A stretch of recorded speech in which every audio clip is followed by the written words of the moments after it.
हाय दोस्तों, तो कैसे हैं आप सभी। आशा करते हैं आप लोग बहुत बढ़िया होंगे। तो चलिए आज के वीडियो में हम लोग जानने वाले हैं एनसीईआरटी क्लास 10th मैथ के प्रश्नावली 4.4 के लास्ट क्वेश्चन, कहने का मतलब 5 नंबर क्वेश्चन। ठीक है, चलिए तो इसी क्वेश्चन को हम लोग हल करेंगे और बिल्कुल ध्यान से देखिएगा। ये भी क्वेश्चन आता है बोर्ड एग्जाम में, ठीक है ना। आपको ही बनाना है और हम समझाएंगे आपको, ध्यान से आप देखिएगा, आपको बहुत बढ़िया समझ में आएगा। नहीं आएगा तो हमको बोलिएगा, ठीक है। चलिए तो आप एक टक देखना है आपको बोर्ड पर, सिर्फ आपको आ जाएगा, बोर्ड पर नहीं मोबाइल पर, ठीक है।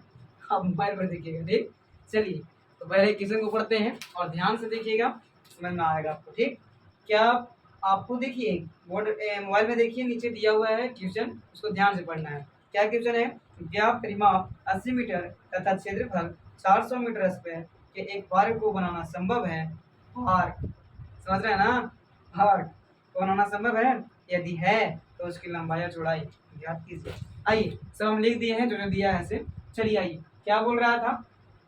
क्या क्या क्या एक ऐसी पार्क बनाना संभव है जिसकी परिमाप जो है 80 मीटर है और क्षेत्रफल जो है 400 मीटर है। देखते हैं सर, संभव होगा तो निकालेंगे, नहीं होगा तो नहीं निकालेंगे। साफ सी बात है ना। चलिए आइए देखिए ध्यान से। और ये मानना है कि माना कि पार्क की जो लंबाई होगा 1 मीटर और चौड़ाई 1 मीटर मान लेंगे। ये तो मानना मानी तो अपना काम है, मानेंगे, है ना। चलिए उसके बाद में दिया है, क्या दिया है? परिमाप 80 मीटर दिया था और क्षेत्रफल 400 मीटर दिया था, है कि नहीं। तो आपको पता होगा कि आयत के परिमाप क्या होता है सर। तो चलिए लिखते हैं, चूंकि आयत का परिमाप बराबर होता है 2 इंटू लंबाई प्लस चौड़ाई, है ना सर, यही ना होता है। चलिए बैठाइए तो इस पे, है ना। तो परिमाप बराबर दे दिया गया है आपको 80। क्या दिया है सर? 80 दिया है कि नहीं।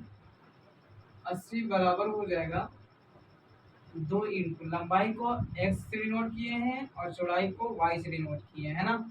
चलिए तो 80 का 80 लिख लेंगे, बराबर दो में, दो को छोड़िए नहीं, इसको ले आते हैं बटा में, गुना में तो इधर भागा में ले आते हैं, तो बच जाएगा x प्लस वाई, ठीक है। 2 से काटिएगा 40 बार में कटेगा, है ना।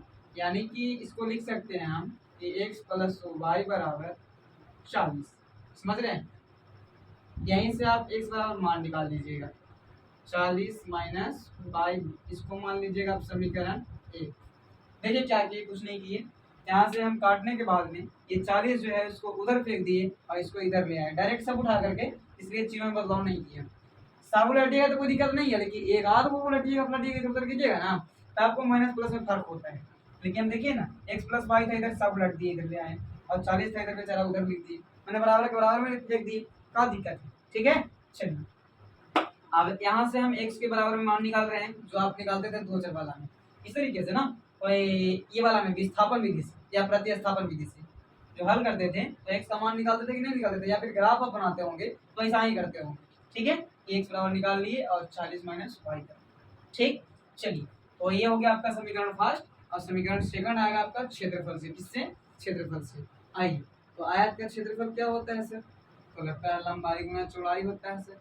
आयत का क्षेत्रफल, आयत का क्षेत्रफल लंबाई गुना चौड़ाई होता है ना। तो क्षेत्रफल आपको दिया गया है कितना सर? तो 400 मीटर स्क्वायर बराबर लंबाई क्या है? x है, चौड़ाई क्या है? y है ना। चलिए तो 400 बराबर x का मान तो निकल चुका है, कितना? 40 माइनस वाई, और y से गुना कर लेते हैं, है कि नहीं। चलिए तो 400 का 400 लिखते हैं, और 40 में y से गुना कीजिएगा तो 40 y हो जाएगा ना। और यहाँ पर माइनस, तब माइनस में माइनस, प्लस से गुना कीजिएगा तो माइनस वाई स्क्वायर यहाँ पास, ठीक है ना। चलिए अब क्या, एक काम करते हैं, इसको सीधा कर लेते हैं फटाक से, ये सबको उठा के इधर और इसको उधर फेंक देते हैं। चलिए तो 40 वाई माइनस वाई स्क्वायर बराबर 400, ठीक है। अब चलिए हम लोग चलते हैं इस ओर थोड़ा सा, ठीक है ना। अब इसको क्या करना है, माइनस को हटाने के लिए माइनस कॉमन लेना होगा। जब माइनस एक हम कॉमन ले लेते हैं तो क्या हो जाएगा ना, -40 वाई हो जाएगा, -40 वाई प्लस वाई स्क्वायर और बराबर में है कितना सर, तो 400 है ना।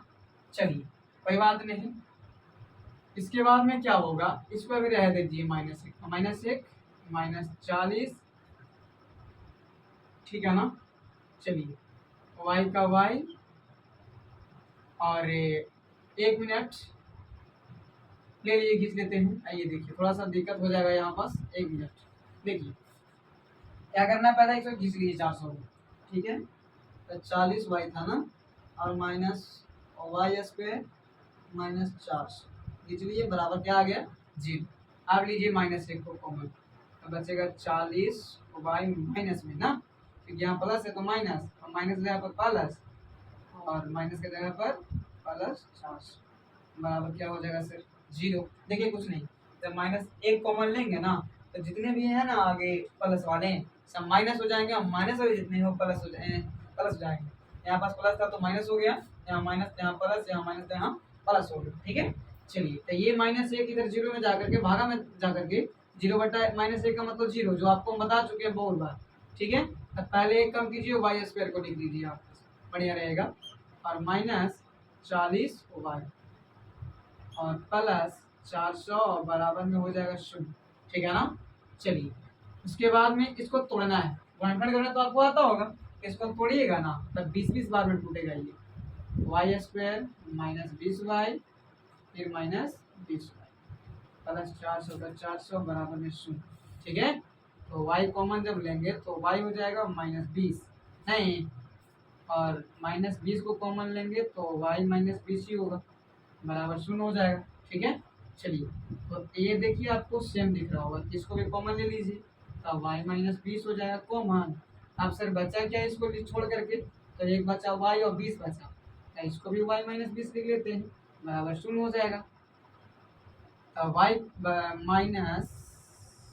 -20 बराबर 0 लिख लेते हैं, एगो y -20 बराबर 0 हो जाएगा, यानी कि y बराबर जब निकालेंगे तो 20 हो जाएगा, यहाँ भी y बराबर 20 ही हो जाएगा, ठीक है ना। तो ये दोनों जब 20 हो गया तो ये y का मान निकला ना, तो x का मान कैसे निकलेगा सर, ध्यान से देखिए, आप निकाल लीजिएगा, कोई दिक्कत नहीं है। देखिए तो यहाँ पास x के मान क्या आया था, x बराबर 40 - y ना, तो इसको हम कर देंगे कैसे, तो x बराबर 40 का 40 और माइनस y का मान आ गया 20, तो x बराबर 40 में से 20 गया 20, मैंने दोनों का मान क्या आ गया 20, लंबाई चौड़ाई का मान क्या आ गया 20 आ गया। तो यही कहना है, कहता ये जो पार्क था उसका लंबाई भी होगा कितना 20 मीटर, अतः लंबाई, पार्क की लंबाई 20 मीटर और चौड़ाई भी 20 मीटर होगा। आपको लिखना है, लास्ट में नहीं लिखेगा आपको कम नंबर मिलने की संभावना है, इसलिए लिखिएगा, ठीक है। चलिए तो आशा करेंगे वीडियो भी आपको बहुत बढ़िया समझ में आ गया होगा। मेरे चैनल को सब्सक्राइब कीजिएगा, लाइक कीजिएगा, और ये चैप्टर द एंड हो गया। जो बच्चे ये क्वेश्चन को देख रहे हैं तो वो जाकर के प्लेलिस्ट को चेक कीजिए, और जितने भी आगे क्वेश्चन आ रहे हैं सबको हम बना दिए हैं, और जाकर देखिए और समझिए, ठीक है। तो आज के लिए बाय बाय, फिर मिलते हैं अगले चैप्टर